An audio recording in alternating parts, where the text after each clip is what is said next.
No último volume, os dois arcos tiveram bastante a ver com o multiverso, com o Cid voltando ao Japão e no final levando uma velha amiga ao seu mundo. Mas infelizmente teremos que esperar mais um tempinho até saber qual vai ser o futuro da coitada da Akane. Porque nesse volume teremos mais uma vez o culto de Diabolos colocando mais um plano em ação. E também teremos a revelação da traição de uma membra da Shadow Garden. E dessa vez, diferente do Cid, essa pessoa realmente vai trair a Shadow Garden. Então dessa vez é verídico mesmo. E com isso, nós chegamos nas atuais da 9. Mas vamos aproveitar esse último volume. E sem enrolação, bora começar com esse resumo. Na escola, a cerimônia de abertura do terceiro trimestre já tinha acabado. Hiyoro e Jaga estavam reclamando com Cid sobre ele ter desaparecido e isso ter resultado na sua irmã ir atrás deles e quase matar os dois por querer saber onde ele estava. O assunto acaba mudando sobre toda a comoção que Rose acabou causando no seu casamento. Mas um acontecimento que foi mal interpretado foi a aparição dos demônios. O público pensava que Rose tinha sido a responsável por invocar aquelas criaturas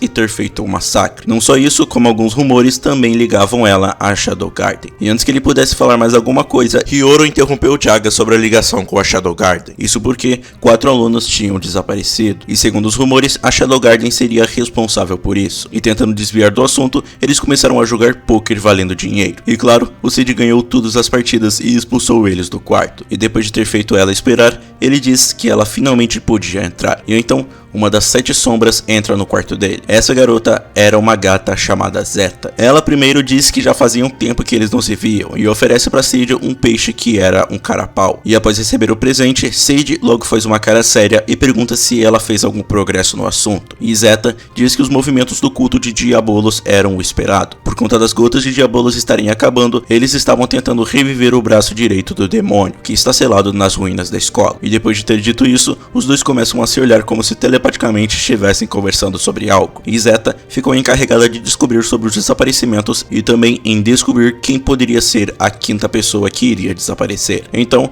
ela logo saiu do quarto, mas não antes de marcar território na cama do seu mestre. Na noite seguinte, após passar por algumas coisas, Cid estava cozinhando o carapau que Zeta tinha dado para ele atrás do prédio da escola. Até que de repente, Delta chega gritando no lugar em que ele estava, dizendo que caçou o bandido que ele tinha mandado ela caçar. E após ser acariciada, ela disse que encontrou algo no buraco que ela tinha cavado. O que ela encontrou foi uma joia vermelha que parecia que podia ser vendida por um bom preço. E após ele ficar com a joia, Delta disse que queria uma recompensa. E quando ela disse isso, ela sentiu o cheiro do carapau sendo cozinhado. E ignorando Cid que estava falando, ela comeu o peixe. Mas no mesmo momento em que ela mordeu o carapau, Zeta tinha chegado e viu Delta comendo o presente que ela tinha dado para Cid. E isso foi o suficiente para elas começarem a brigar. E o que não colaborava também era que as duas tinham uma rivalidade muito grande. E elas brigavam por qualquer coisa possível. E um simples carapau fez elas começarem a brigar de novo. E imediatamente o poder mágico delas explodiu. E Zeta usa suas habilidades manipulando espadas negras. Uma habilidade que era muito parecida com a Rainha de Sangue Elizabeth, com a diferença sendo que ela controla espadas. E Cid até mesmo diz que graças a esse potencial dela, ela era sem dúvida a garota mais talentosa que ele conheceu. Mas infelizmente isso ainda não era o suficiente para enfrentar Delta, pois por conta de deixar sua cauda à mostra na escuridão,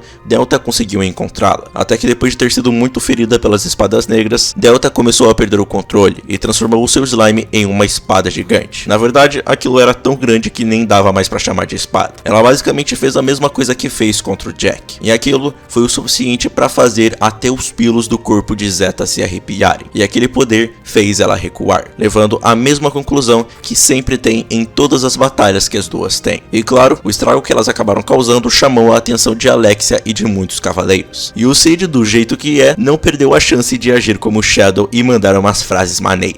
A Alexia até tentou lutar contra ele, mas Cid rapidamente tirou a espada de todos que estavam lá, e depois de ter deixado tudo mais confuso do que estava, ele simplesmente desaparece e deixa uma Alexia frustrada com a sua fraqueza. Claire estava muito irritada por Cid ter praticamente desaparecido nas férias, já que ela disse que ele tinha prometido passar as férias com elas, e depois de jurar que ele não escaparia nas próximas férias, ela começa a sentir na sua mão direita que era onde estava o círculo mágico pulsar, um acontecimento que era bem recorrente desde que ela o conseguiu. Ela começa a falar sozinha, tentando de algum jeito se comunicar com a Aurora, enquanto pegava da sua gaveta vários documentos que mostravam que o seu círculo mágico era igual aos símbolos dos documentos do culto de Diabolos. Até que ela finalmente recebeu uma resposta. A Aurora primeiro teve dificuldade de se comunicar, mas ela logo conseguiu mandando Claire fugir. E ao fazer uma cara confusa à resposta, houve um estalo. E depois de todo o ambiente ser destruído, um novo mundo foi criado. Um exatamente igual ao que foi destruído, mas com uma diferença. Tudo estava tomado por uma névoa branca. Sem conseguir pensar direito no que estava acontecendo, Claire, sentindo alguém se aproximando, quebrou a mandíbula de uma pessoa suspeita. E quando a figura foi derrotada, o corpo do homem rachou e quebrou, o que só deixou a situação mais estranha e confusa do que antes. Claire então saiu do quarto tentando encontrar alguém, mas não tinha uma única alma viva no local. Ela então novamente tenta se comunicar com Aurora, e dessa vez ela finalmente recebeu uma resposta da Prop, que fez uma pequena brincadeira dela não estar ali. Claire tentou perguntar várias coisas para ela, mas Aurora apenas disse que não podia responder, dizendo que estava fazendo aquilo para poder recompensar ele. Ela nem mesmo se deu ao trabalho de dizer onde Claire estava, o que acabou deixando ela e eu também bem irritados. Então, para poder tirá-la daquele lugar misterioso, a Aurora começou a guiá-la. A caminhada que Claire precisou fazer foi muito grande, e várias vezes ela perguntou se faltava muito, e todas as vezes a bruxa dizia que não iria demorar. Ela explica que estava tentando expandir a lacuna, um caminho que serviria para Claire voltar para o seu mundo, mas isso levava tempo, porque o poder mágico de Claire não era o suficiente. Isso deixou ela bem irritada, e Claire tentou rebater dizendo que na academia o poder mágico dela era muito grande. E a Aurora apenas responde dizendo que o padrão da academia era muito ruim, o que só a deixou mais irritada ainda. E lembrando quando a Aurora falou do seu mundo, Claire perguntou para ela onde elas estavam, mas a Aurora, de novo, só disse que não podia responder, o que de novo deixou ela irritada. Mas após essa conversa, algo começou a tocar a perna de Claire. Quando ela olhou, aquilo se mostrou ser uma mão, que logo acabou se transformando em um homem de pele escura. A Aurora explica que aquele homem era um espectro, um dos heróis do passado que ficaram presos naquele lugar, e ela termina pedindo a Claire para que ela o libertasse, e assim colocando seu poder mágico no seu punho, ela dá um soco no espectro, e ao fazer isso, o homem acaba sendo despedaçado pelo golpe. A Aurora acaba fazendo um pequeno comentário sobre os espectros, sobre se os espectros já estavam tão perto, significava que o selo estava enfraquecendo, o que claro, ela não explicou quando Claire ouviu. As duas então continuaram sua trajetória, e durante o caminho,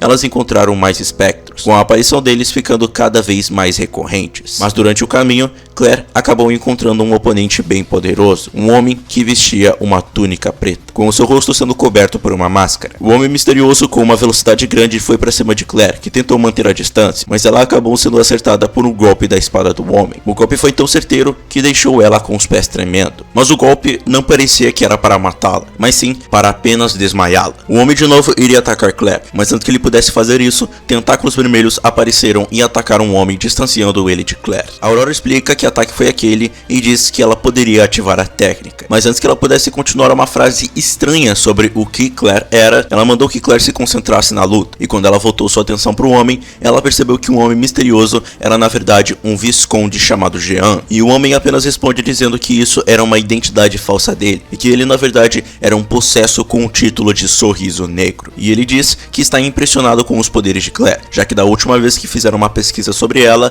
não tinha informações sobre esse poder, mas ele logo manda ela não se preocupar sobre isso, e logo iria para cima dela de novo. Infelizmente, Claire não poderia mais depender dos tentáculos de sangue, porque a Aurora já estava sem poder mágico, mas antes que pudesse ser ferida, algo ressoou e o som de vidro quebrando pôde ser ouvido, e a responsável pela destruição do objeto era Zeta, que estava até agora procurando por Claire. A Aurora desconfiada falou para Claire ir embora por não saber se a mulher fera era aliada ou inimiga, mas antes que pudessem falar alguma coisa, Zeta apenas disse que não poderia deixar o culto capturar ela, e sem dar mais explicações, Zeta logo agarrou Claire pela gola da camisa e a jogou na brecha pela qual ela tinha entrado, e após isso, Zeta sem nenhuma dificuldade consegue matar Jean, fazendo névoas negras saírem do corpo do homem até ele explodir, e ela termina dizendo que essa nova técnica não era ruim. E depois de matar um homem, Zeta começou a conversar com Victoria, que estava no local, e ela diz que ela conseguiu confirmar a presença de Aurora na Claire, e por isso elas teriam que mudar o seu plano.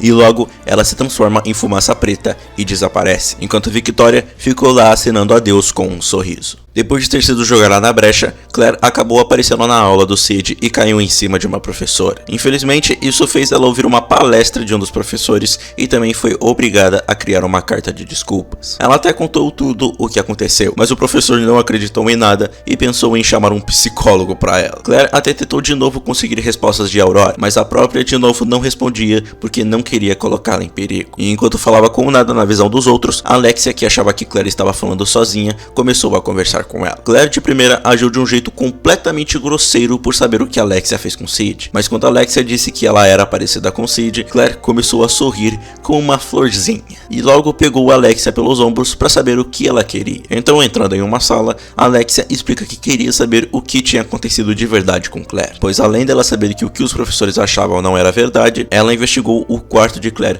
e descobriu os documentos sobre o culto de Diabolos e queria saber o que ela tinha descoberto. A Claire ficou meio receosa de contar sobre o que aconteceu e o que descobriu, por achar que ela já teve problemas o suficiente com os professores. Mas Alexia logo prometeu que acreditaria no que ela diria. Então, Claire primeiro apresenta entre muitas aspas Alexia a Aurora, e por mais que tentasse prestar atenção, Alexia não conseguia ver a Aurora, o que logo fez ela se arrepender de ter feito a promessa. E após apresentar sua amiga, Claire começa a explicar tudo o que aconteceu com ela, e quando ela contou tudo, por mais que fosse difícil de acreditar, Alexia pôde perceber que tudo começava a se conectar. A Shadow Garden, o culto de Diabolos e o que estava acontecendo na academia. Embora ela ainda não acreditasse na existência da Aurora. Claire então pergunta qual que era a relação da bruxa com o culto, e Alexia responde de que não tinha certeza, mas apenas sabia que a bruxa da calamidade tinha causado um grande desastre no mundo. E quando Claire perguntou o que ela tinha feito, a Aurora responde que tinha exterminado uma raça chamada Orcs porque tinha ficado enjoada só de olhar para eles, e também tinha rabiscado um escudo sagrado chamado Aeg, sem um conhecimento dele ser um escudo famoso. E depois de ter juntado todas essas informações, Alexia e Claire decidiram fazer uma aliança para conseguir descobrir toda a verdade sobre todos esses mistérios. E elas então apertaram as mãos, com Claire apertando com muita força a mão de Alexia, enquanto uma certa fantasma olhava para elas pensando em como elas eram parecidas. E como primeira missão de investigação, elas iriam até uma biblioteca secreta para ler um livro proibido que fala sobre o passado da academia. No dia seguinte, Sid estava indo direto para a escola, e para sua infelicidade, Alexia acabou encontrando ele e começou a segui-lo, se vangloriando, dizendo que ele deveria se sentir honrado por ter a presença dela junto dele. Infelizmente, a briga matinal deles teria que esperar, já que um corpo de uma pessoa acabou sendo encontrado empalado na espada de uma estátua, o que deixou vários alunos horrorizados, menos o Sid, que gostava de algumas coisas serem fora do seu dia a dia. Mas quando ele viu de quem era o corpo, ele logo perdeu o interesse no assassinato, porque ele era o responsável por ter colocado aquele corpo naquele lugar, já que no dia anterior, ouvindo a conversa dessa pessoa que ele o matou, um homem misterioso tentou atacá-lo, e como defesa, ele apenas empurrou o homem do prédio que eles estavam, roubando um manto que chamou muito a atenção do Sid. E como resultado do empurrão, o homem acabou morrendo. E de novo, pro azar do Sid, ele acabou sendo capturado pela sua irmã, que colocou uma coleira no pescoço dele e o arrastou pro seu quarto. E lá, ela começou a enforcá-lo com a coleira, como uma punição por ter quebrado a promessa das férias de inverno. Mas após quase matar o coitado enforcado, ela logo fala pro seu querido irmão que ela enfrentaria uma organização do mal. E ainda achando que tudo isso era o surto de Chunibyo de sua irmã, ele apenas entrou na suposta fase dela. E ficando revigorada com o apoio do seu irmão, ela apenas o abraçou ao ponto de quase quebrar os ossos dele e saiu do local. Então na noite, Sid, vestindo sua roupa de Shadow, estava a fim de fazer acontecer algum evento que fizesse o dia dos estudantes mais interessante. Mas antes que ele pudesse pensar em algo, uma neblina branca começou a cercá-lo. E quando ele menos percebeu, ele tinha sido transportado para outra dimensão. Ele primeiro ficou confuso, mas logo achou incrível, porque achava que o tom que passava era fantástico. De repente, uma garota com uma vestimenta branca perguntou quem ele era. Ela estava mais nova de quando ele a encontrou, mas Sid logo viu que aquela garota era Aurora, ou pelo nome que ele a conhecia, Violet Sun. A pequena Aurora ficou com muito medo de Sid, mas ela de repente começou a ficar com uma dor de cabeça e começou a liberar um grande poder mágico. Assim, para poder amenizar a dor da garota, Sid conseguiu estabilizá-la transferindo o seu poder mágico para a garota. E após se acalmar, a pequena Aurora começa a dar indícios do seu passado. Entre esses indícios são sobre ela ter sido abandonada por muitas pessoas e muitas pessoas terem mentido para ela. E quando Sid tentou convencê-la de que eles iriam se encontrar de novo, a pequena pequena Aurora pediu que ele a entregasse uma pequena joia vermelha que ele tinha. E essa era a joia que ele tinha pego de Delta. E por algum motivo, essa joia parecia deixar a pequena Aurora em um estado de paz. Sage até tentou entregar a joia para a garota, mas vozes de outras pessoas puderam ser ouvidas chamando a pequena Aurora. E atendendo aos chamados, ela iria em direção das vozes. Mas Sage a segurou pela sua mão, mas então de repente, ele acabou retornando ao telhado em que estava. Sage até tentou ver se a Aurora estava por perto, mas a busca foi sem sucesso. E o que ele acabou encontrando foi a presença de Claire e Alexia, e vendo que elas estavam aprontando algo, ele decidiu observá-las. As garotas estavam se infiltrando na biblioteca que tinha os livros proibidos, e Alexia estava um pouco incomodada com o espírito forte de Claire que tinha sido reforçado com o apoio de seu irmão. Chegando na biblioteca, Claire logo explica que o local da biblioteca onde tem os livros proibidos estava atrás de prateleiras com escritas antigas. E lembrando de histórias que seu pai contava quando criança, Alexia acaba recitando um feitiço que eu simplesmente me recuso a recitar também. Mas no final do feitiço tem Abra-te Sesma, então já viu como é que ele é. Com isso, elas finalmente conseguiram entrar na biblioteca proibida. Quando elas entraram no local, elas encontraram uma quantidade de livros proibidos muito grande. Tão grande que se elas tentassem procurar o livro que contava a história da academia, elas demorariam uma noite inteira para achá-lo. Mas para facilitar mais uma vez a busca, Alexia diz que eles têm que chamá-lo com a mente. Então, ela moveu estranhamente seus braços e o colocou ao lado de sua cabeça. Depois, recitou um outro feitiço chamando o livro que contava sobre a história da academia. E por incrível que pareça, o feitiço realmente funcionou, porque o livro foi colocado na frente do rosto de Alexia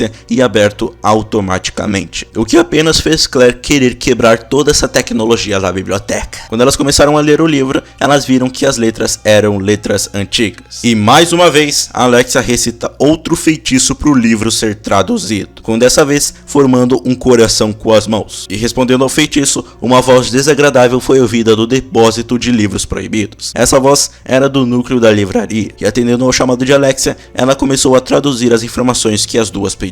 A primeira informação que a voz deu foi sobre a localização do braço do demônio Diabolos, que era embaixo da escola nas ruínas do metrô. E para que elas chegassem a essas ruínas, elas teriam que passar por uma igreja escondida em algum lugar da academia. E depois de conectar isso com o sequestro dos alunos, elas puderam concluir que os 4 alunos foram sequestrados para serem usados como sacrifícios para quebrar o selo. Assim, com todas as informações coletadas, as garotas saíram do local que nunca deveriam estar. Mas durante a saída, elas acabaram encontrando o diretor da biblioteca, e sabendo o problema que poderiam acabar se metendo, elas queriam tentar explicar a situação para ele. E aceitando uma explicação, o diretor começou a guiá-las para o local, mas durante o caminho, ele parou no meio do corredor, e apenas diz que terminou os preparativos. Imediatamente após ele dizer isso, uma neblina começou a cercar as garotas, e assim como aconteceu com Claire, elas foram transportadas para um lugar igual ao anterior, mas tomado por uma neblina. E logo, as duas foram cercadas por várias pessoas misteriosas. Claire lutou contra todas aquelas pessoas e conseguiu derrotá-los rapidamente graças aos seus tentáculos de sangue, enquanto Alexia não teve muita dificuldade para desarmar o diretor. Mas após o homem falar algo sobre já ter desistido do caminho da espada,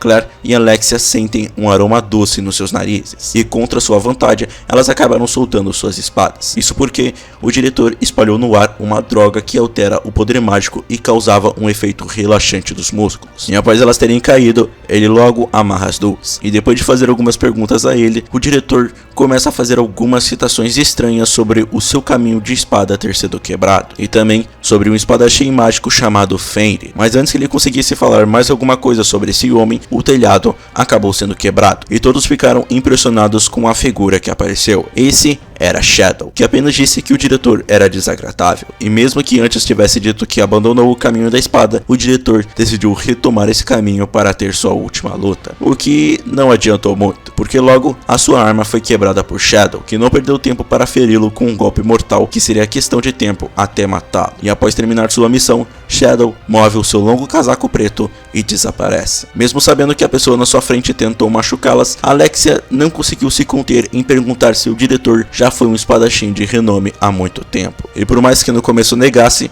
o diretor aproveitou seus últimos momentos para revelar o seu passado. Ele era um homem que tinha vencido o festival Bushin e se juntou aos cavaleiros. Ele costumava pegar bandidos e puni-los em nome da justiça. E quando ele descobriu a existência do culto de Diabolos, ele não perdeu tempo para aplicar sua justiça justiça em mais criminosos, mas infelizmente aquele seria o fim de sua vida, pois o culto já estava acostumado a derrubar vigilantes como ele, e o espadachim Fenrir, que era um membro do culto, decepou os 2 braços do diretor, e após derrotá-lo, ele mostrou para um homem a sua esposa, que tinha sido capturada, e usou isso como ameaça para tê-lo como um novo membro do culto. E não querendo ver sua amada ser morta, o diretor não teve escolha senão trabalhar para a organização que ele tentou ir contra. Felizmente, sua esposa acabou morrendo naturalmente sem saber de nada, mas o diretor acabou sendo corrompido pelo caminho que ele tomou, e ele apenas avisa Alexia para ela ter muito cuidado, pois o caminho que ela pretende seguir é um caminho que leva apenas ao desespero e escuridão profunda. Mas mesmo sabendo o que a aguardava, ela não se amedrontou e aceitou o perigo que ela correria em suas escolhas. E como última informação antes de sua morte chegar, o diretor diz que os motivos do culto querer reviver o demônio Diabolos era para simplesmente ganhar mais poder, e também para aumentar o número de produção das lágrimas de Diabolos. Isso porque a média de produção por ano tinha caído sem um motivo exato, e se eles revivessem o demônio, eles poderiam aumentar a produção das lágrimas e se tornarem praticamente imortais. Além de que ele acredita que a Shadow Garden queria vida eterna e domínio sobre o mundo, e por isso o futuro do reino estava nas mãos de Alexia, e após dizer suas últimas palavras, o diretor finalmente deixa esse mundo. Após a morte dele, Alexia começa a contar tudo o que ela tinha descoberto sobre o culto de Diabolos para sua irmã, mas, quando ela menos esperou, Iris praticamente corta ela e diz que estava cansada de ouvir bobagens e diz que o culto de Diabolos nunca existiu. Isso deixou Alexia meio confusa, mas um cavaleiro chamado Ruby logo mostra algumas evidências a ela, mostrando que o culto era tudo uma montagem da Shadow Garden. Isso porque várias pessoas que teoricamente faziam parte do culto